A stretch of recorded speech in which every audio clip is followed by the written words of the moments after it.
สบายดีทุกๆคนเนาะมื้อนี้เรามาอยู่กับช่อง Kissy Time ซึ่งจะเป็นช่องวิดีโอทำอิฐเนาะที่ว่าเราจะได้เว้าออกเสียงแบบนี้ซึ่งหลายๆคนอาจจะบ่ฮู้ว่าเราเป็นคนลาวเนาะแต่ว่าเรามีความสนใจทางด้านภาษาอังกฤษเราก็เลยมาเฮ็ดช่องยูทูบเกี่ยวกับภาษาอังกฤษให้ทุกคนได้ฮู้กันซึ่งว่าในมื้อนี้เราจะมาอยู่ในหัวข้อเกี่ยวกับ Common Mistakes of IELTS Examiners of the Listening Part ก็คือจะเป็นข้อผิดพลาดเนาะโดยทั่วไปที่ว่านักสอบเสียง IELTS โดยส่วนหลายได้เฮ็ดลงไปเนาะโดยที่บ่รู้ตัวซึ่งว่าในหมวดของ IELTS Examinees นี่เราได้แบ่งออกเป็น4หมวดหลักๆก็คือ1 listening part อันที่2 writing part อันที่3แม่น speaking part และอันที่4แม่น reading part ซึ่งว่าในตอนนี้เราจะมาเข้าตัว listening part ก่อนแล้วอีกและหลายๆวิดีโอต่อไปเนาะเราจะมาเผยแพร่ให้ทุกคนได้รู้ตามลำดับซึ่งว่ามันจะเป็นจั่งใดนั้นเราจะไปเริ่มกันเลยเรามาอยู่ที่ตัวที่1กันเลยเนาะก็คือ not reading the questions in advance ก็คือผู้สอบเสียงส่วนหลายเนาะบ่ได้มีโฟกัสว่าต้องอ่านคำถามที่ตนเองได้ก่อนที่จะได้รับฟังบทสนทนาหรือว่าบท conversation หรือว่าบทเสียงที่ว่าเราจะได้ฟังต่อไปนี้เนาะเพื่อที่จะเฮ็ดในบทเสียงคือบางคนอาจจะเข้าไปแล้วเบิ่งผ่านๆซื่อๆแต่ว่าบ่ได้ใส่ใจรายละเอียดใดเนาะอันนั้นก็เป็นข้อผิดพลาดหนึ่งย้อนว่าการที่ว่าเราบ่ได้อ่านคำถามล่วงหน้าเนาะก็คือ failing to preview the questions means missing key info when an audio plays เวลาที่เราบ่อ่านเนาะเราจะพลาดสิ่งที่สำคัญไปก็คืออาจจะเป็นคีย์เวิร์ดหรืออาจจะเป็นkey factor ที่จะช่วยให้เราได้สามารถเฮ็ดบทเสียงได้ง่ายขึ้นโดยการไฮไลต์หรือการ underline ก็ได้แล้วแต่วิธีของไผมันเนาะซึ่งสิ่งที่เราจะควรเฮ็ดนั้นก็คือแทนที่เราจะเบิ่งไปอ้อมรอบห้องละล่าหรือว่าแทนที่เราจะนั่งเปิดเจียไปก่อนที่จะบทเสียงจะเล่นนั้นเนาะเราต้องเอาเวลาส่วนนั้นน่ะไปอ่านคำถามให้ระมัดระวังและตั้งใจเนาะเพื่อที่จะหาคีย์เวิร์ดอันใดอันหนึ่ง ย้อนว่าคีย์เวิร์ดเหล่านั้นจะช่วยให้เราสามารถหาคำตอบได้ง่ายขึ้นและสามารถฟังหาสิ่งใจความสำคัญที่ว่าบทความนี้จะสื่อให้เรารู้ถึงคำตอบได้ง่ายขึ้นโดยที่จะบ่เสียเวลาไปจับใจความในขณะที่เรากำลังฟังอยู่ซึ่งอาจจะเป็นสิ่งที่ยากขึ้นกว่าเก่า คือตัวอย่างเนาะที่เราได้เฮ็ดขึ้นมาเพื่อที่จะนำเสนอให้ทุกคนได้รู้ว่ามันจะเป็นประมาณนี้ในการที่เราจะไฮไลต์คีย์เวิร์ดอันใดอันหนึ่งของคำถามที่เราเห็นสมมุติว่านี่เป็นคำถามอันทำอิฐเนาะที่เราเห็นหรือว่าเราได้รับรู้เนาะหลังจากได้เจียมาซึ่งโดยทั่วไปในการเสียง IELTS สำหรับ listening เขาเจ้าจะให้เวลาเราในการอ่านคำถามหรือว่ากวดเบิ่งว่าเราต้องเฮ็ดหยังแหน่เนาะกับ หมวดคำถามตัวนี้ประมาณ10หรือว่า20หรือว่าจักวินาทีนี่เราก็บ่มั่นใจเพราะว่าเราได้เซ็งไปแล้วเซ็งไปโดนแล้วตอนนี้เราบ่รู้ว่ามันเปลี่ยนแปลงจั่งใดหรือบ่เนาะแต่ว่าเขาเจ้าจะให้เวลาแน่นอนซึ่งว่าในการไฮไลต์นี้บ่แม่นว่าเราจะไฮไลต์ทุกตัวที่เราเห็นเนาะเราจะไฮไลต์เฉพาะตัวที่มันจะช่วยให้เราได้จับใจความสำคัญได้ง่ายขึ้นเช่น เขาเห็นแล้วว่า question 1เนาะมันบอกว่า what does Jane plan to do on the weekend เขาบ่แม่นว่าจะไปไฮไลต์ what does Jane plan to do on the weekend เบิดเลยเราต้องไฮไลต์ subject verb แล้วก็สิ่งที่มันเป็นเวลาบ่หรือว่าเป็นที่มันเจาะจงเนาะเช่นมื้อเดือนปีเวลาสถานที่หรือแม้แต่อาทิตย์อิหยังก็แล้วแต่เนาะที่มันจะช่วยให้เราจับใจความได้ง่ายขึ้นเช่นตัวนี้แม่นเราได้จำลองขึ้นมา ซึ่งการใส่เป็นสีเขียวเนาะใส่ตัวหนังสือจะเป็นแทนคำว่าไฮไลต์ของเราซึ่งเราไฮไลต์คำว่า Jane plan weekend เท่านี้เนาะคือคีย์เวิร์ดของเราเวลาที่เรามาเว้าเอา3ตัวนี้มาเว้ารวมกันเนาะถ้าเราสามารถรู้ได้ว่าคำว่า Jane plan weekend นี่มันจะช่วยให้เรารับรู้ถึง Jane ได้วางแผนเฮ็ดหยังในช่วงเสาร์อาทิตย์แม่นบ่ส่ำนี้เราก็สามารถรับรู้ได้แล้วว่า ถ้าเขาเจ้าเว้าถึงเรื่อง weekend หรือว่าเรื่องมื้อพักผ่อนเกี่ยวกับจีนแล้วแพลนจีนได้แพลนไปหั้นน่ะแสดงว่านี่เป็นคำถามที่เรากำลังเบิ่งอยู่ซึ่งคำตอบแม่นเราต้องตั้งใจฟังเนาะหลังจากที่เรารู้คำถามแล้วว่าเขาเจ้าจะเว้าเกี่ยวกับตัวนี้เราบ่จำเป็นต้องไปคำนึงถึงว่า มันจะเป็นคำถามตัวใดเวลาที่เราฟังอยู่เราจะต้องฟังแบบใดเราจะต้องฟังตัวใดมันจะเป็น weekday เป็น weekend เป็น Jane บ่หรือว่าเป็น John เนาะอาจจะมีมันจะมีความสับสนอยู่ในหั้นเนาะเพราะว่าบทฟังของ listening นี่จะมีความสับสนพอสมควรถ้าเราบ่ฝึกหลายๆซึ่งเวลาเรารู้คีย์เวิร์ดแล้วเราก็จะสามารถเอาคีย์เวิร์ดเหล่านั้นมาเทียบกับคำตอบเราได้เนาะก็คือมีอาจจะมีหลายกว่า3 choice แต่อันนี้เราเฮ็ดเพื่อเป็นบทนำเสนอซื่อๆว่ามันจะเป็นประมาณนี้แล้วเราก็มาเข้าตัวความผิดพลาดอันที่2ก็คือ spelling errors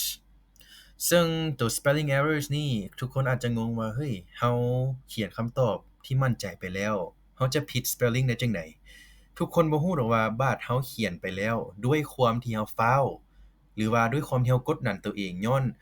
ความจำกัดของเวลาที่เรามีอยู่ในการสอบสิ่งตอนนั้นๆเนาะเราบ่ฮู้ว่าตอนนั้นเราคิดหยังแหน่หรือเราเขียนไปแล้วมันจะถูกต้อง100%หรือบ่ฉะนั้น spelling errors ก็คือเป็นอีกตัวหนึ่งที่จะเฮ็ดให้นักสอบสิ่งหลายคนนี่เสียคะแนนได้ง่ายทั้งที่มันบ่ควรเป็นสิ่งที่ต้องเสียคะแนนเลยด้วยซ้ำเช่นเราอาจจะเขียนคำตอบไปแล้วเนาะเช่นคำว่า good สิแต่เราอาจจะบ่ได้เช็กคืนเนาะก็คือ double check เนาะหลังจากที่ว่าเราเขียนไปแล้วว่าเราเขียนถูกแล้วหรือบ่บางทีเราอาจจะเขียน double O ตัวนั้นให้เป็น O ตัวหนึ่งแล้วอีกตัวหนึ่งเป็นตัว A ก็มีหรือเป็นตัว E ก็มี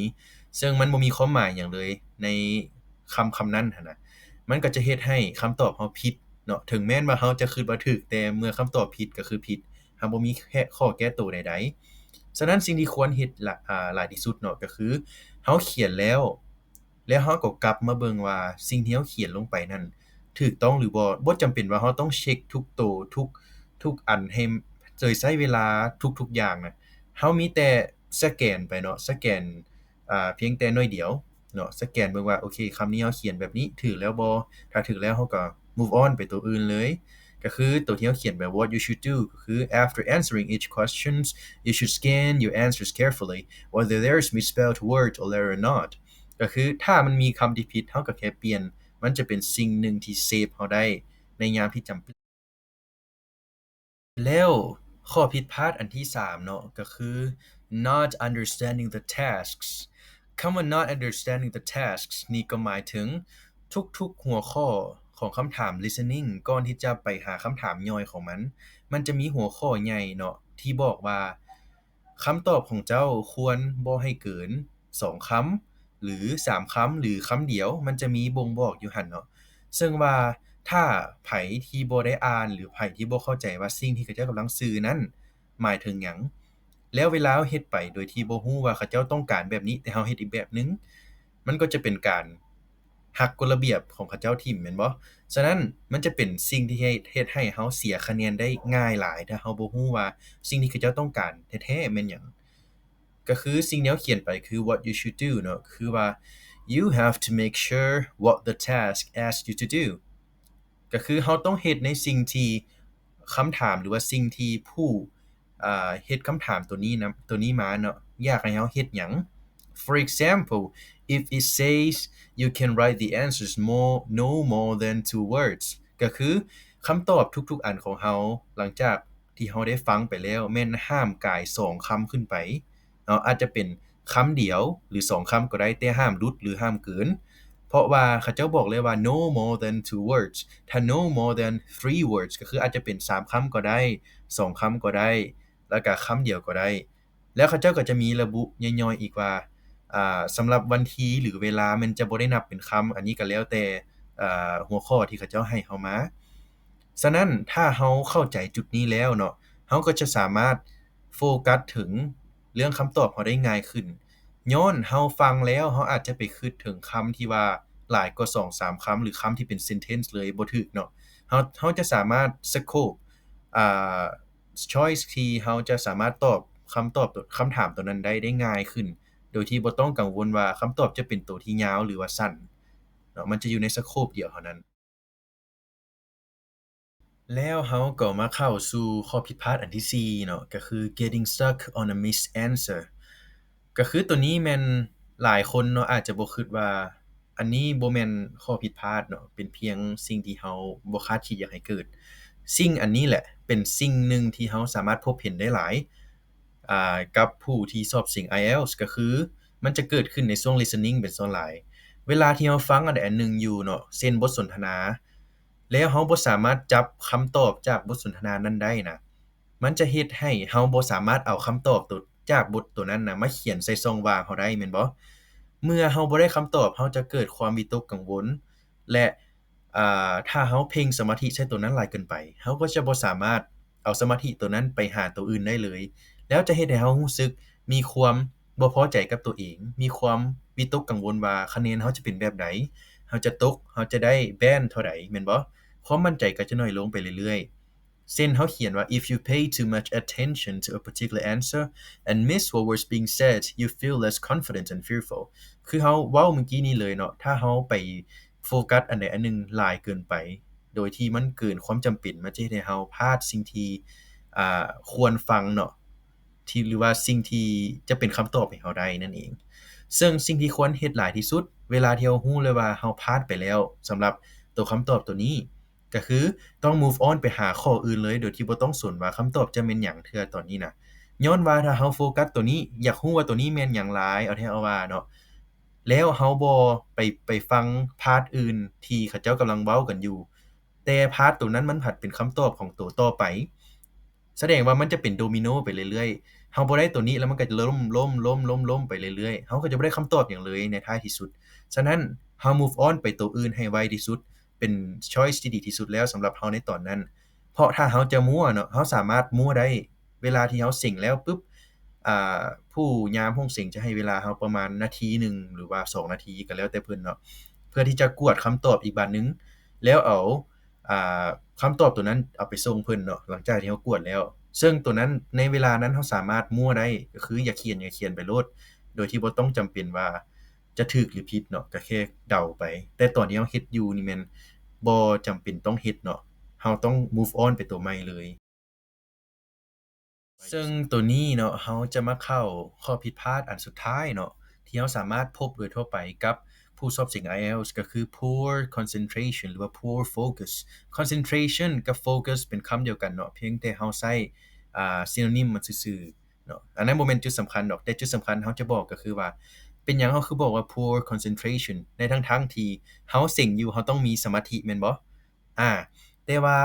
ในช่วงเวลาที่เราเซ็งอยู่นั้นน่ะมันจะมีอิหยังบางอย่างที่จะดึงสมาธิเราออกจากหัวเราตลอดเวลาบ่ว่าจะเป็นเสียงคนเฮ็ดเครื่องตกอยู่ข้างนอกห้องหรือแม้แต่เสียงจามของคนในห้องหรือแม้แต่เสียงก่อสร้างอิหยังก็แล้วแต่ที่มันจะกีดกั้นสมาธิเราเนาะให้อยู่กับสิ่งที่เราเฮ็ดอยู่เนาะก็คือเราเขียนไปว่า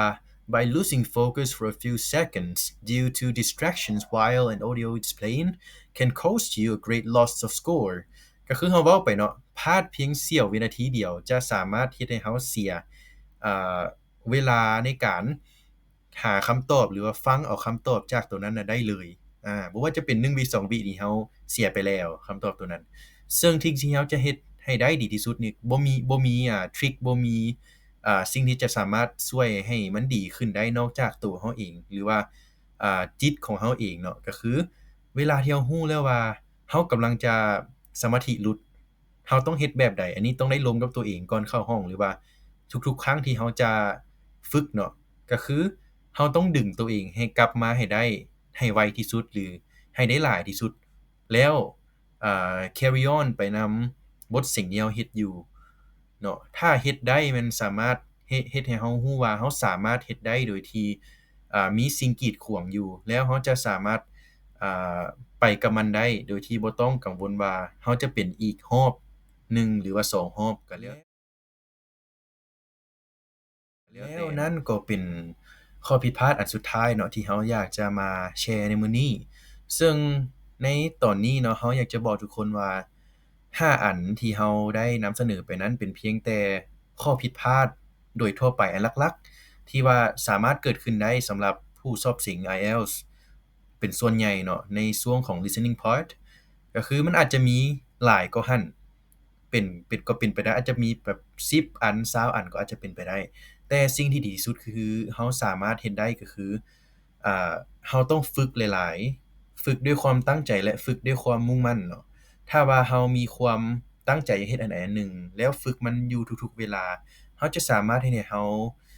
เอาความผิดพลาดเหล่านี้ได้ออกไปเทื่อละน้อย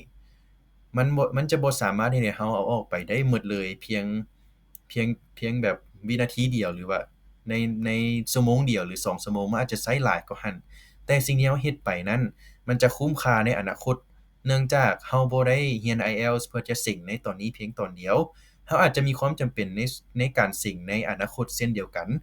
เช่นอาจจะสิ่งเพื่อไปเรียนต่ออาจจะสิ่งเพื่อวัดระดับภาษาอังกฤษตัวเองแล้วไปยั่งยืนอันใดอันหนึ่งอันนี้ก็แล้วแต่เป้าหมายของไผมันหรือเราอาจจะบ่ใช้ใน IELTS ก็ได้เราอาจจะใช้เทคนิคตัวนี้ไปเฮ็ดบทสิ่งอันอื่นที่ใกล้เคียงกับ IELTS ก็ได้เห็นบ่ว่ามันมีความจำเป็นและมีประโยชน์หลายเนาะ ในการที่จะเข้าใจความผิดพลาดของตัวเองแล้วปรับปรุงจุดๆนั้นให้มันดีขึ้นแทนที่ว่าจะบัฟตัวเองว่าเราเฮ็ดบ่ได้นั่นนี่เราเอาเวลาเหล่านั้นมาฝึกตัวเองแล้วปรับเปลี่ยนตัวเองจะดีกว่า เป็นจังไดทุกคนหลังจากที่ได้รับชมรับฟังคลิปวิดีโอตัวนี้ไปเกี่ยวกับอ่า Common Mistakes of IELTS Examiners ของ Listening Part หวังว่ามันจะเป็นประโยชน์เนาะสำหรับบุคคลที่จะไปเสี่ยง IELTS บ่ว่าจะเป็นมื้ออื่นหรือทิศหน้าก็แล้วแต่เนาะหรืออาจจะเป็นอนาคตข้างหน้าเนาะผู้ที่มีแผนที่จะเสี่ยงนั้นก็ขอให้ทุกคนได้รับสาธารณูปโภคให้ได้หลายที่สุด แล้วก็หวังว่าคลิปนี้จะเฮ็ดให้ทุกคนเข้าใจหลายขึ้นเกี่ยวกับการเสียง IELTS ของ listening part ก่อนอื่นหมดเราต้องขอขอบใจทุกๆคนหลายที่รับชมรับฟังตั้งแต่ต้นจนจบคลิปวิดีโอแล้วในจุดใดที่ว่าเราเฮ็ดผิดพลาดไปเราก็ต้องขอโทษขออภัยหลายๆณจุดๆนี้เพราะว่าเราก็เป็นยูทูบช่องน้อยๆช่องหนึ่งที่มีความฝันอยากจะก้าวไปสู่จุดสูงสุดของช่องตัวเองเนาะ ไปนไปกับทุกคนอยู่ในนี้ที่ว่าเป็น Subscribers บ่หรือว่าอาจจะเข้ามาฟังแล้วมักคอนเทนต์เราก็ขอขอบใจนำเนาะเพราะว่าทุกๆวิวทุกๆการติดตามจะเป็นแรงผลักดันหนึ่งที่จะช่วยให้เราเติบโตได้หลายขึ้นและก่อนที่เราจะจากกันไปในมื้อนี้ก็อยากฝากให้ทุกคนSubscribe เนาะไลก์แล้วก็แชร์ช่องของเราเพื่อเป็นการซัปพอร์ตเล็กๆน้อยๆให้กันและกัน สุดท้ายนี้ขอขอบใจทุกคนหลายๆที่รับฟังขอบใจเด้อ Thank you